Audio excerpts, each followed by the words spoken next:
स्वागत है आपका केएन की कहानियां की उस दुनिया में जहां कहानियां नहीं, डर सांस लेता है और हर रात एक नई दहशत आती है। तो चलिए अब शुरू करते हैं आज की खौफनाक, दिल दहला देने वाली कहानी।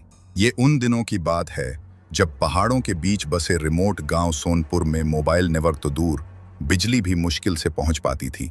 करीब 35 साल पहले की बात है।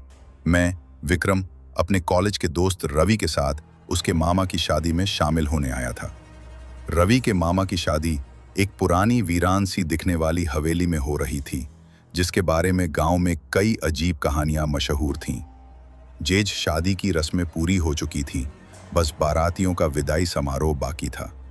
एक रात पहले रवि ने मुझसे कहा, विक्रम, आज रात रुकना ही पड़ेगा। मामा ने कहा है कि बारात की विदाई में तुम्हारी मदद चाहिए। मैं थोड़ा हिचकिचाया क्योंकि उस हवेली का माहौल मुझे ठीक नहीं लग रहा था, पर रवि के कहने पर मैं मान गया। अगले दिन देर रात तक विदाई समारोह चलता रहा। जब सब बाराती जाने लगे तो रवि और मैं कुछ और दोस्तों के साथ बस का इंतजार करने लगे। यह एक पुरानी खस्ताहाल बस थी जिसे रवि के मामा ने खास तौर पर किराए पर लिया था। बस को आए हुए काफी देर हो गई थी, पर हवेली से एक भी बाराती बाहर नहीं आ रहा था। हवेली के बड़े बड़े दरवाजे बंद थे और अंदर से एक अजीब सी खामोशी छाई हुई थी। हमें लग रहा था जैसे कोई अदृश्य शक्ति हमें बाहर निकलने से रोक रही हो। करीब 1 घंटा बीत गया। बाहर घना अंधेरा था और हवेली से कोई आवाज नहीं आ रही थी। हम सभी डरे हुए थे, पर कोई कुछ कह नहीं रहा था। ड्राइवर, जिसका नाम सुखदेव था, भी बेचैन दिख रहा था। उसकी आंखों में एक अजीब सी चमक थी, जैसे वो कुछ जानता हो पर बता ना रहा हो। लगभग 1.5 घंटे के इंतजार के बाद हवेली के दरवाजे धीरे धीरे खुले और बाराती एक एक करके बाहर आने लगे। उनके चेहरे पर भी डर की हल्की सी छाया थी। मैं और रवि भी बस में आकर बैठ गए। जैसे ही सब बैठे, सुखदेव ने भूत प्रेत का नाम लेकर बस को आगे बढ़ा दिया, मानो किसी बुरी आत्मा से बचा रहा हो। हमें सोनपुर से शहर पहुंचने में करीब 4 घंटे लगने वाले थे। रात का अंधेरा और गहरा होता जा रहा था। रवि और मैं चुपचाप खिड़की से बाहर देख रहे थे। सड़क के किनारे घने पेड़ थे जो रात के अंधेरे में भूतों की तरह दिख रहे थे। हमने आधा सफर तय कर लिया था। बस अपनी पूरी रफ्तार से भाग रही थी कि अचानक उसमें तेज झटके लगने लगे। हम सब आगे की ओर गिरे। मैंने सीट को कसकर पकड़ा हुआ था, पर रवि सामने वाली सीट से जा टकराया। न कोई आदमी दिख रहा था, न ही कोई दुकान खुली थी। बस से उतरने के बाद बाराती अपने अपने घरों की तरफ बढ़ गए और मैं और रवि को हल्की सी भूख लगी थी, इसलिए हम किसी दुकान की तलाश में गांव की दूसरी तरफ चल दिए। हमें उम्मीद थी कि कम से कम कोई ढाबा तो खुला होगा, मगर हैरानी की बात यह थी कि उस पूरे गांव में एक भी खुली दुकान नहीं थी।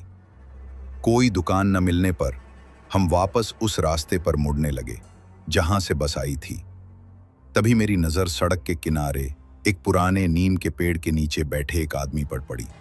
वो आदमी अंधेरे में भी साफ दिख रहा था और उसकी आंखों में एक अजीब सी उदासी थी।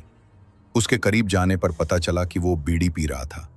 उसे बीड़ी पीता देख हम उसके पास गए और एक एक बीड़ी मांगते हुए बोले, चाचा, एक बीड़ी मिलेगी। उस आदमी ने कुछ देर तक हमारा मुंह देखा और फिर हंसते हुए अपनी जेब से 2 बीड़ी निकाली और बोला, ये लो। मैंने उसके हाथ से बीड़ी उठाई और कहा, माचिस? उस आदमी ने जवाब दिया, माचिस नहीं है। उसकी बात सुनकर मुझे खटका हुआ। अगर उसके पास माचिस नहीं थी तो फिर उसने अपनी बीड़ी कैसे जलाई? उसकी हंसी भी मुझे अजीब लगी।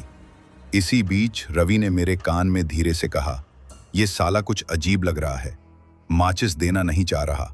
रवि ने अभी मेरे कान में यह बात कही ही थी कि वो आदमी बोला, कहा ना, माचिस नहीं है। नहीं देना होता तो बीड़ी भी नहीं देता। वो सामने उस बंद हवेली में जाकर मांग लो। उस आदमी की बात सुनकर मैं हैरान था।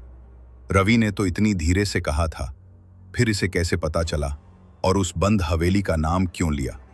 खैर, मैंने उस आदमी से कहा, ठीक है चाचा, हम वहीं जा रहे हैं।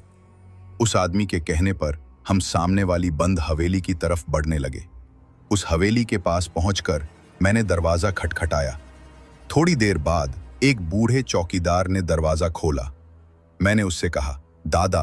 वो पेड़ के नीचे बैठे अंकल ने कहा, कि यहां से माचिस मिल जाएगी, जिस पर उस बूढ़े चौकीदार ने उस नीम के पेड़ की तरफ देखा, मगर अब वहां वह आदमी नहीं था।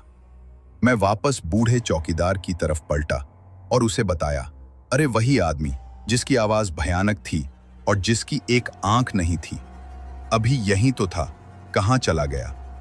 उस बूढ़े चौकीदार ने हमें अंदर आने को कहा और फिर एक दीवार पर टंगी एक पुरानी धुंधली तस्वीर की तरफ इशारा करते हुए पूछा, कहीं वो आदमी ऐसा तो नहीं दिखता था? मैंने दीवार पर टंगी तस्वीर की तरफ देखा। वो उसी एक आंख वाले आदमी की फोटो थी, जिसकी आवाज भी वही थी। मगर यह क्या, उस आदमी की फोटो पर पुरानी सूखी फूलों की माला लटकी हुई थी, जो मृत्यु का प्रतीक थी। आगे उस बूढ़े चौकीदार ने जो बताया, उसने मेरे रूह कंपा दिए। उसने बताया कि वो एक आंख वाला आदमी इस हवेली का माली था, जिसकी बहुत ज्यादा बीड़ी पीने की वजह से फेफड़ों के कैंसर से मौत हो गई थी, और तब से उसकी आत्मा इसी हवेली और गांव में भटकती है। ये सुनते ही मैंने अपनी जेब में हाथ डाला, जहां मैंने उससे ली हुई बीड़ी रखी थी, मगर मेरी जेब में अब कुछ भी नहीं था। उस दिन के बाद से मैंने बीड़ी सिगरेट पीना हमेशा के लिए छोड़ दिया और अब मैं सिर्फ चाय पीता हूं। मैं आज भी उस रात को याद करके कांप उठता हूं। ये थी विक्रम की डरावनी कहानी। अगर आपके पास भी ऐसी कोई रोंगटे खड़े कर देने वाली कहानी है तो हमारे साथ जरूर शेयर करें। मैं मिलूंगा आपसे ऐसी ही एक खौफनाक कहानी के साथ।